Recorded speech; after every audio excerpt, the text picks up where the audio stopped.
Se supone que ustedes ya han repasado, ¿sí? Y van a seguir repasando ese transporte, porque para poder entender esta clase necesitamos saber cuáles son las concentraciones de un lado y del otro lado de las membranas celulares.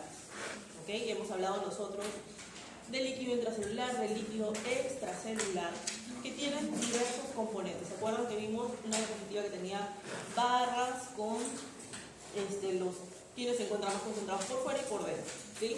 Entonces eso nos va a permitir entender cómo se va a dar este potencial de difusión. ¿Ok? Y entonces, vean lo que dice aquí. Ese potencial de difusión significa que vamos a tener elementos, vamos a tener moléculas, vamos a tener iones que van a pasar de un lado y del otro lado de las membranas, ¿sí? Y esto se va a dar cuando existe una difusión o una concentración desigual de estas moléculas, ¿sí? Porque si se encuentran en igual concentración, vamos a tener lo que se conoce como un potencial cero. Y si tenemos un potencial cero, quiere decir que no va a haber difusión, porque para que haya difusión tiene que haber diferencias de concentraciones de estos elementos, así como de sus cargas, para poder generar esa difusión. ¿Sí? Siempre tiene que haber una diferencia de concentración. Y de hecho, fíjense aquí lo que dice, que depende de tres factores. De la polaridad eléctrica, quiere decir de las cargas eléctricas que tengan estos iones, estas moléculas. Depende del gradiente de concentración de esas moléculas dentro y fuera de la célula, y lógicamente la permeabilidad que tenga esa membrana para esos iones y esas moléculas, ¿sí? Va a depender de ello. Entonces, si por ejemplo tenemos una membrana celular, vamos a suponer que esta es nuestra membrana celular, tenemos aquí el líquido extracelular, en el interior el líquido intracelular, y vamos a colocar algunos iones, ¿sí?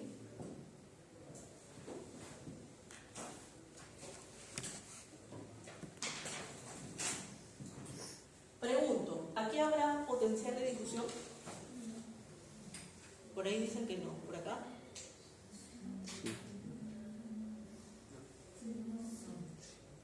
Por ahí dicen que sí, yo escucho también que dicen que no, y la respuesta es de que no, no habrá. ¿Por qué? Porque tenemos igual concentración y tenemos igual las mismas cargas, ¿sí? 3 positivas adentro, 3 positivas afuera, un negativo afuera, un negativo adentro. Entonces está en igualdad. Entonces aquí no vamos a tener difusión. ¿Cuándo tendríamos difusión? Cuando hay una diferencia, ¿no? Por ejemplo, vamos a borrarlo, no sé, este sodio de aquí. En este caso sí habría difusión. Sí, en este caso sí habría difusión, porque ya vemos que hay una diferencia tanto en las cargas eléctricas como en los componentes, ¿sí? En las concentraciones. Entonces ahí sí hay diferencia, ahí sí hay difusión. ¿Ok? Ahora, aquí en este ejemplo es un típico ejemplo que de hecho lo van a encontrar en el libro de Galton, que es simplemente algo hipotético, ¿sí? Es algo que no se va a presentar en las membranas, pero eso nos permite entender cómo es que se va a dar ese potencial de difusión, y nos muestra ese potencial de difusión para el potasio y para el caso del sodio.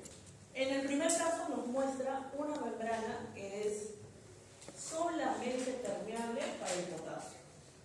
Pregunto, si esa membrana es solamente permeable para el potasio, ¿qué va a ocurrir? ¿Se va a volver más electropositiva o más electronegativa esa membrana? ¿Por qué?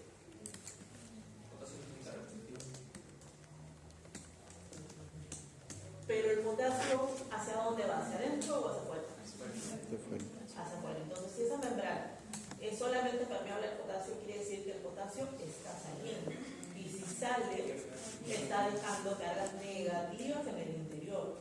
Entonces se vuelve más electronegativo. Y ese punto de equilibrio es de menos 94 milivoltios. Cuando llega a menos 94 milivoltios, deja de haber difusión. ¿Por qué? Porque ya se encontrarían en equilibrio los dos lados de la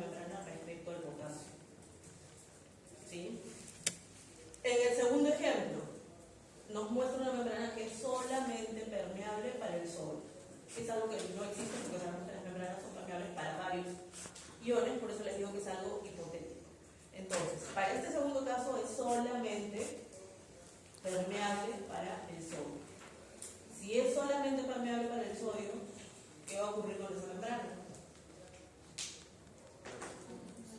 Se va a volver más positiva. ¿Por qué? Porque acuérdense que el sodio está más concentrado por fuera de las membranas, entonces al ser permeable esa membrana va a comenzar a ingresar, va a comenzar a entrar en esa célula, llevando sus cargas positivas al interior. Por lo tanto, comienza a aumentar, ¿no? Se va haciendo 0, más 10, más 20, más 30, más 40, más 50, más 60 y llega hasta más 61 milivoltios. Más de eso no puede. ¿Por qué? Porque cuando llega a más de 61 milivoltios está el equilibrio, ya no hay diferencia, entonces ya no hay difusión, se queda ahí. ¿Ok? Y esto se puede calcular con lo que vendría a ser la ecuación del NER, ¿sí? Vamos a ver en un momento. Nos permite determinar este potencial de difusión y de equilibrio para los diferentes iones. No solamente que siempre nuestros ejemplos más, digamos, básicos son respecto al potasio y al sodio, porque son los que se encuentran mayoritariamente, ¿no? Tanto en el interior como en el exterior de las células. Y aquí simplemente nos muestra lo que vendría a ser esa difusión, ¿no? Como hemos estado hablando hace un momento.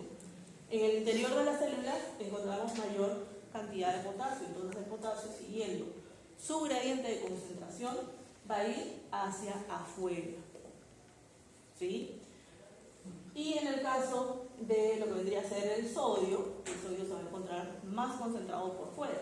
Siguiendo su gradiente de concentración, tiende a ingresar, ¿sí? Por eso, la semana pasada, yo les recalqué que es importante entender qué moléculas y qué iones encontramos, tanto de un lado como del otro lado de la membrana, para poder entender esto de aquí. ¿Ok? ¿Hay alguna duda sobre esto? Tenemos el potencial de membrana. El potencial de membrana se refiere al voltaje que va a tener una membrana cuando no ha sido estimulada, es decir, como su nombre lo indica, cuando está en reposo, ¿sí? No hay ningún estímulo. Normalmente, este potencial de membrana en reposo tiende a ser negativo, ¿sí? Aproximadamente en células nerviosas, en células musculares, ¿no? Sobre todo las esqueléticas, suele tener un potencial de membrana de aproximadamente menos 65 milivoltios a menos 90 milivoltios, ¿sí? Es el rango que más o menos se maneja, ¿ok? Para tenerlo en cuenta. Y aquí nos muestra cómo se van a dar estas cargas a través de las membranas, ¿sí? Me voy a quedar con este gráfico, el último, donde se puede ver que efectivamente tenemos una membrana y que en el interior y en el exterior tenemos tanto cargas positivas como negativas, ¿sí? Lo podemos ver, pero en las caras internas y externas de la membrana vamos a ver que se van a ir alineando, sobre todo en la cara interna, lo que vendrían a ser cargas negativas. ¿Quién le da esa carga negativa al interior de la membrana? ¿Perdón? El potasio tiene carga positiva. ¿Qué habíamos visto la semana pasada?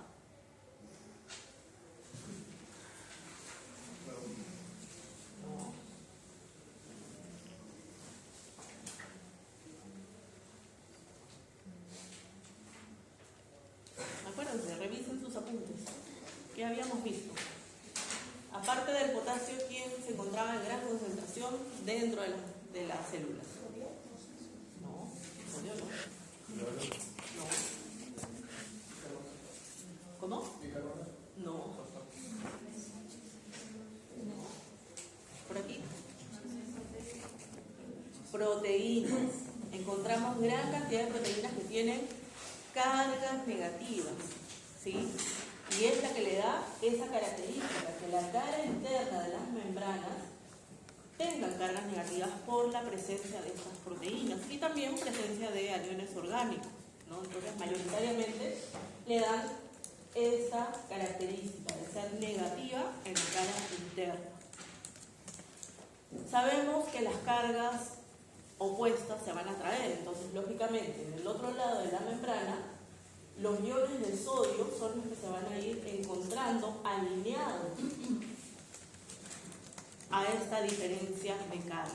Por eso las cargas positivas las vemos bien pegaditas a la carga, a la cara externa de la membrana, ¿sí? Ojo, vuelvo a repetir, eso no quiere decir que en el interior, por ejemplo, no tengamos cargas positivas, sí las tenemos, solamente que en la cara interna están alineadas las cargas negativas y en el exterior ocurre lo mismo, solamente que con las cargas positivas porque se sienten atraídas por estas cargas negativas del interior. Y en el exterior encontramos también cargas positivas y negativas, ¿sí? Entonces, vuelvo a repetir, vuelvo a recalcar, es importante conocer qué está más concentrado por dentro y por fuera de las membranas, ¿no? Ya tercera vez que les digo en esta mañana que estamos comenzando.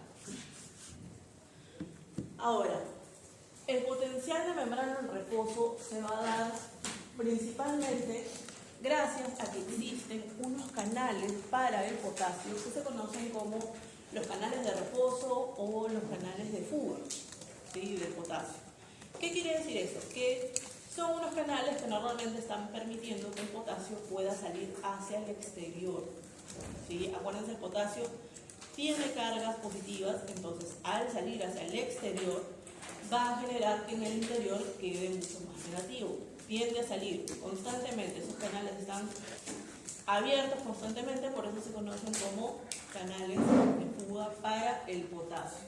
Y también se va a dar este potencial de membrana de reposo gracias a la bomba de sodio y de potasio. ¿Cuál es la característica de la bomba de sodio y de potasio?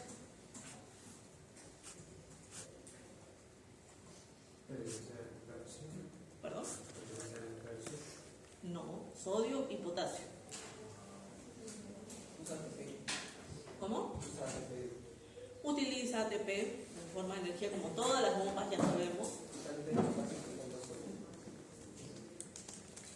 ¿Seguro? ¿Quién sale y quién entra?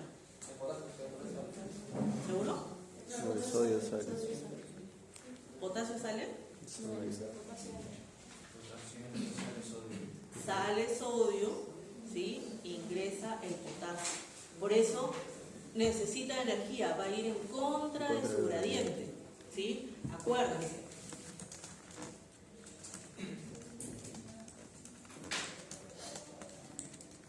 Sodio más concentrado por fuera, potasio más concentrado por dentro.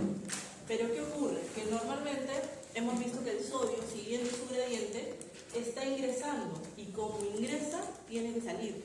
¿Cómo sale? A través de esta bomba de sodio y de potasio.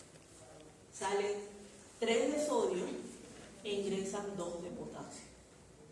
Entonces, esto contribuye a que pueda mantener ese estado de reposo, ¿sí? Junto con esta capacidad que tienen las membranas, que tienen estos canales de fuga para el potasio y la bomba de sodio y de potasio, ¿sí? Es la que va a regular que se pueda mantener entre menos 65 a menos 90 milivoltios. Es lo que permite que pueda mantener esa característica, ¿sí? Ahora, tenemos el potencial de equilibrio para un ion, que es lo que vimos anteriormente. Y cuando estuvimos hablando de esas membranas que eran hipotéticas, estos dos ejemplos, se pueden calcular mediante lo que vendría a ser la ecuación de Nernst, que podemos, obtener ese valor con dos fórmulas. Tenemos aquí, la que más utilizamos nosotros es esta de acá. Si es que a alguien le toca en su... Bueno, no sé si ya han hecho la reacción bibliográfica. Sí, adelante. En lo que vendría a ser la práctica, si les toca hablar de las membranas, pueden explicar, ¿no?, esta ecuación de Nernst, cómo es que se obtiene ese potencial de equilibrio. Es en el momento en que deja de haber difusión, ¿okay? Y lógicamente aquí nuevamente tenemos las concentraciones, tanto a nivel extracelular como a nivel intracelular. Algo importante aquí para poder hallar y utilizar esta fórmula es que si por ejemplo nosotros queremos hallar el potencial de equilibrio para un ion que tiene carga positiva, como por ejemplo el potasio, entonces nuestra fórmula en la parte anterior tenemos que colocar el signo negativo, ¿sí? Tendríamos que hallarlo de esta manera, signo negativo. ¿De dónde obtenemos estos valores? De aquí, ¿sí? 140 entre 4 y obtienen el valor. ¿Quieren calcularlo para ver cuánto sale? ¿Puedo explicar? Sí, vuelvo a explicar. Si tenemos un ion con carga positiva, a nuestra fórmula en la parte anterior debemos de colocar el signo negativo, ¿sí? Y utilizamos la misma fórmula, menos 61 logaritmo de la concentración interna del potasio sobre la concentración externa del potasio. ¿De dónde obtenemos estos valores? De aquí, ¿sí? Entonces, ¿pueden calcularlo? Tienen un minuto para poder calcular. ¿Cuánto sale?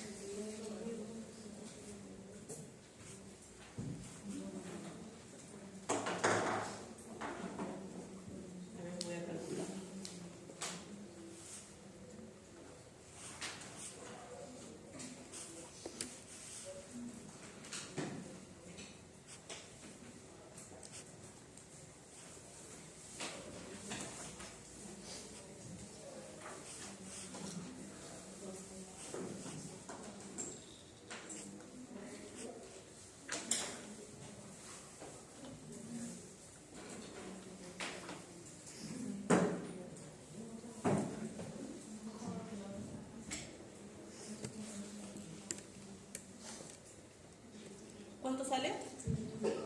¿Cuánto? 44. ¿Positivo o negativo? Con el signo negativo. Entonces, les tiene que salir menos 94 milivoltios. ¿Sí? También estaba calculando para asegurarme. Menos 94 milivoltios. Y se puede hallar con la fórmula que hemos utilizado, ¿no? Que es algo sencillo en realidad. Ahora, si el ion que nosotros queremos hallar tiene carga negativa, entonces en este caso, por ejemplo, si queremos hallar el cloro, que sabemos que tiene carga negativa, entonces simplemente se coloca, bueno, el signo más o no se coloca nada y se utiliza la fórmula tal cual que la tenemos aquí.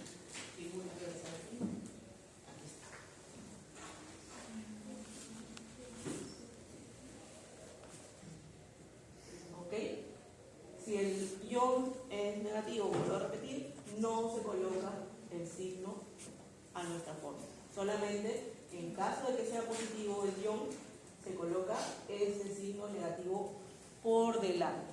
¿Ya? Entonces eso nos permite hallar ese potencial de equilibrio para un ion. Y se puede hallar en realidad con todos los iones que nosotros queramos. ¿Ok? Ven aquí el origen del potencial de membrana en reposo, nos muestra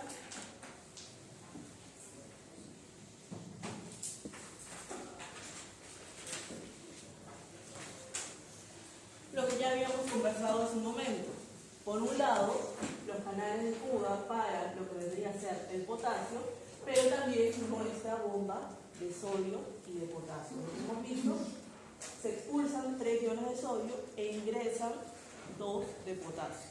Entonces, eso contribuye a que se pueda mantener con menos 65 a menos 90 milivoltios. ¿Ok? Eso es importante de recordar.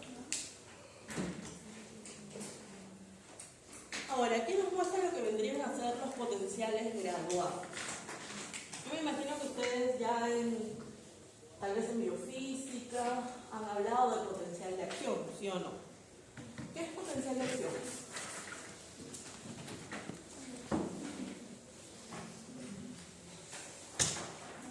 ¿Qué es el potencial de acción?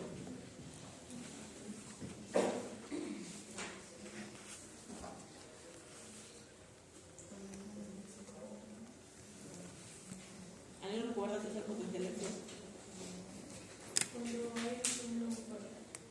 Cuando hay un estímulo en una célula excitable y genera que se abran todos los canales dependientes de voltaje. Vamos a ver cómo sería esto de aquí.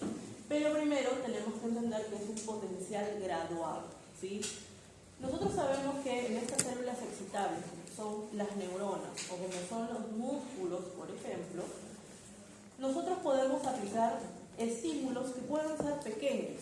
Y esos pequeños estímulos, fíjense aquí, van a generar un pequeño cambio, como podemos ver, ya no sigue esta línea recta, sino que ha subido un poquito para que lo puedan entender, debido a que hay un estímulo. Pero ¿qué pasa? Que no llega al umbral. Si no llega al umbral, no genera potencial de acción. ¿Sí? Entonces, se genera una pequeña despolarización y vuelve a su estado normal. Luego se aplica otro estímulo pequeño que genera que esa despolarización sea algo más marcada, pero tampoco llega al umbral. ¿Sí? Vuelve otra vez a bajar. Aplicamos un tercer estímulo pequeño, pero ¿qué ocurre? Que en esta ocasión ese pequeño estímulo sí llega al umbral. ¿Qué significa llegar al umbral?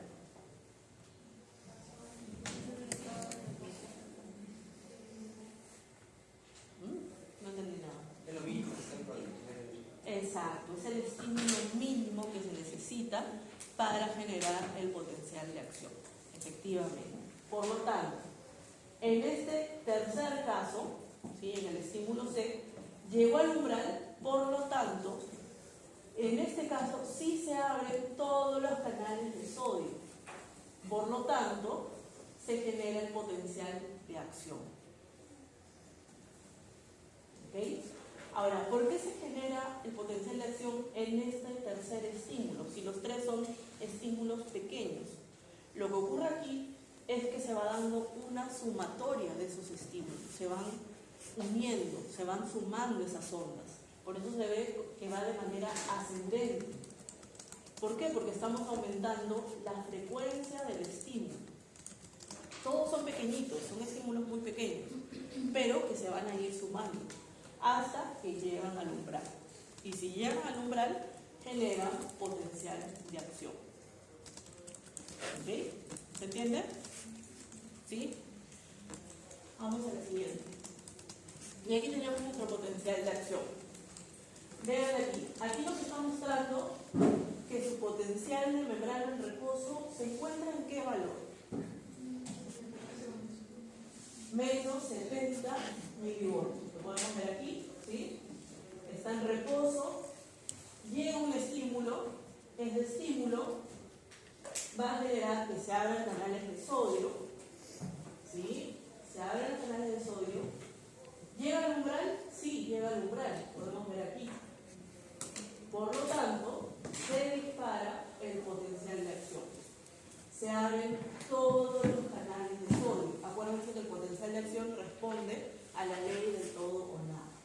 Que quiere decir que una vez que ese estímulo logró llegar al umbral, se abren todos los canales para el sodio, ¿no? Que son dependientes de voltaje. Y se va a generar la fase que se conoce como despolarización. Que quiere decir que hay un ingreso de sodio, y acuérdense que estamos concentrados por fuera, se abren los canales, va a ir hacia adentro. Entonces hace que se vuelva electropositivo. Llega aproximadamente hasta más 30 milivoltios desde menos 70 milivoltios que estuvo en el inicio. ¿Sí?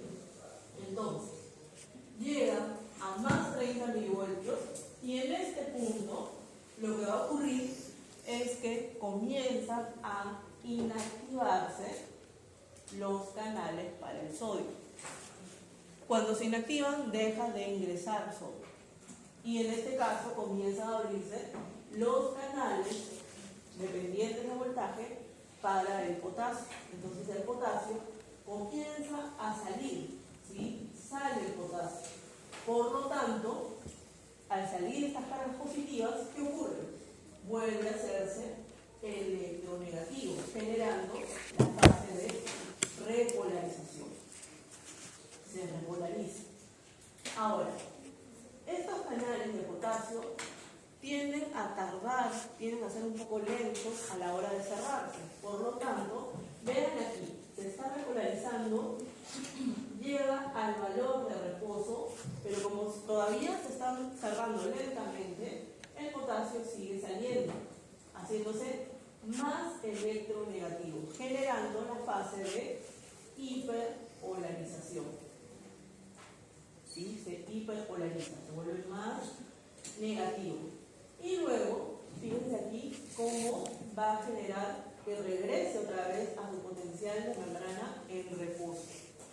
Esto se debe básicamente a lo que ya hemos hablado, a que tenemos canales de fuga para el potasio, pero tenemos también la bomba de sodio y potasio, que contribuye a que pueda regresar a esos menos 70 milivoltios. ¿Sí? Esto es lo que ocurre con el potencial de acción. Si ustedes, como les digo, ya han estudiado en biofísica, igual aquí tienen un poco de digamos, de letras que les va a ayudar a recordar, ¿no? Pero ya nosotros lo hemos explicado aquí. ¿Hay alguna duda? Profe, entonces sí. El potencial graduado son los estímulos que no llegan al umbral. Exacto. Y que van a ir, como su y nombre que se van graduándose, nivelándose hasta que llega el momento en que sí va a llegar al umbral, ¿no? Y que sigue estimulando. Muy bien, entonces, ahí tenemos nuestro potencial de acción, que es el típico potencial de acción en espiga o en aguja, ¿no? También se conoce con ese nombre. Muy bien. Ahora, vamos a ver cómo tenemos por aquí. Tenemos el potencial umbral, que no es otra cosa más que el momento en que ese estímulo logra que llegue al umbral, ¿sí? Que llegue a esos menos 55 milivoltios, como vemos aquí. Una vez que llega a menos 55 milivoltios, se genera potencial umbral y a continuación potencial de acción, ¿no? Despolarización, repolarización, hiperpolarización y regresa a su estado de reposo. Estos son los canales de sodio y de potasio dependientes de voltaje, de los cuales hemos estado hablando. Quiere decir que va a haber un cambio en la polaridad por ese estímulo, por esa excitación que se está generando, que hace que, como hemos visto, si llega al umbral, estos canales dependientes de voltaje para el sodio se abren completamente, se abren todos, ¿sí? Hasta cierto punto, como hemos visto, se inactivan y a continuación se abren los canales dependientes de voltaje para el potasio, ¿sí? Se va haciendo negativo, se hiperpolariza y luego regresa otra vez a su estado de reposo. Y aquí tenemos los periodos refractarios. El periodo refractario se refiere a que no se puede generar otro potencial de acción, pero existen periodos refractarios absolutos y relativos. ¿Cuándo sería absoluto?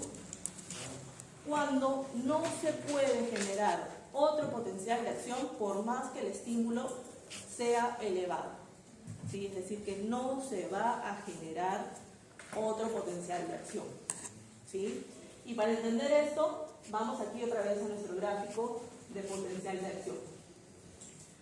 Vamos a recordar, despolarización, se inactivan los canales de sodio, repolarización, hiperpolarización, reposo, ¿sí? Si nosotros estimulamos en este punto, aplicamos un segundo estímulo, en este momento, ¿se generará potencial de acción? No, no se genera potencial de acción. Si estimulamos en este punto, ¿se genera potencial de acción? Tampoco. ¿Por qué? ¿Por qué? No. ¿Por qué? No. Acuérdense que en este momento los canales de sodio, ¿sí? Los de sodio están inactivos. al estar inactivos, por más que nosotros estimulemos, no van a abrirse. ¿Cuándo se volverían a abrir los canales de sodio? Cuando estén cerrados. ¿En qué momento se cierra? Aproximadamente en este punto de aquí que estoy marcando. Por eso, si nosotros estimulamos aquí, no hay potencial de acción. Si nosotros estimulamos aquí, tampoco hay potencial de acción. Pero si nosotros estimulamos en ese punto, sí vamos a tener potencial de acción. ¿Por qué? Porque aquí ya se encontrarían cerrados esos canales para el sodio. Y si están cerrados, sí pueden ser estimulados, ¿sí? Por eso, hasta este punto, es lo que se conoce como periodo refractario absoluto. Y luego tenemos el periodo refractario relativo, que en este caso se puede generar otro potencial de acción siempre y cuando el estímulo sea mayor, sea más fuerte, ¿sí?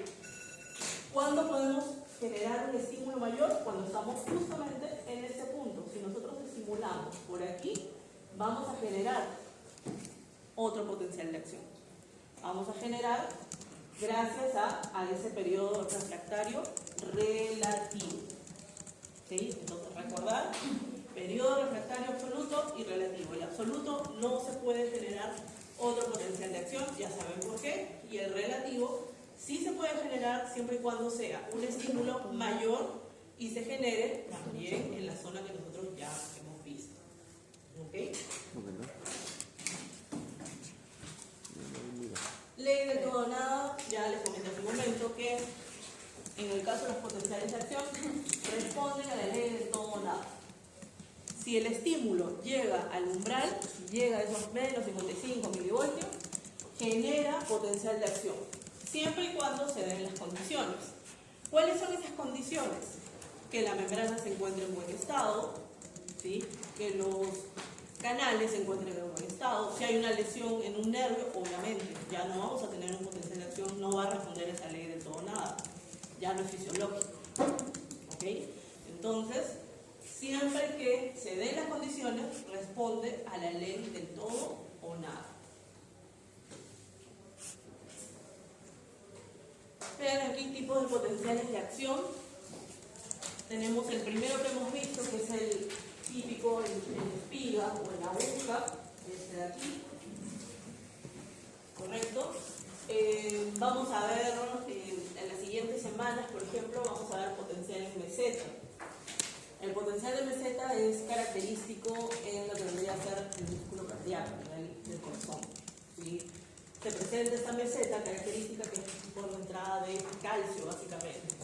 Y también podemos encontrar potenciales rítmicos, que los vamos a ver principalmente en el sistema digestivo, donde vamos a encontrar que existen lo que conocemos como las ondas lentas, que van a preparar al músculo del estómago, del intestino, para poder contraerse y poder generar potenciales de acción.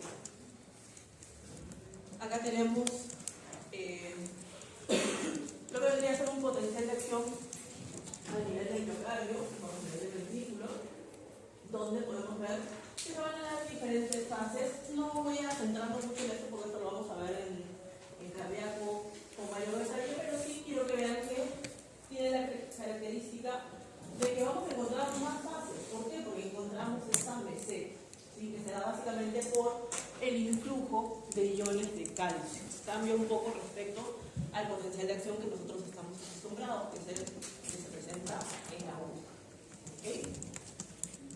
Muy bien, eso hemos terminado nuestra clase de la semana pasada. ¿Hay alguna pregunta, alguna duda? Recomendación, lean su libro de Guyton, ¿sí? Creo que es capítulo 4 o 5, vean ahí porque son las primeras clases, ¿sí? Si no hay preguntas, ¿les parece que nos tomemos? Sí, por ahí hay preguntas.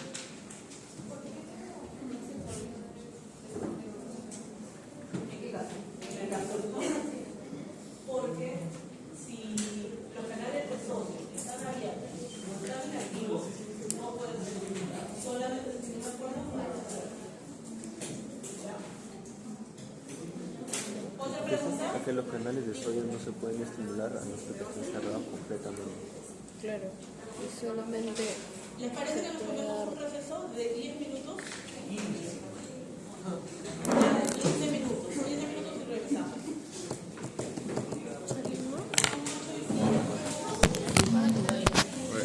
espectador. 8:20 empezamos. Best viewers, numbers, Saca eso.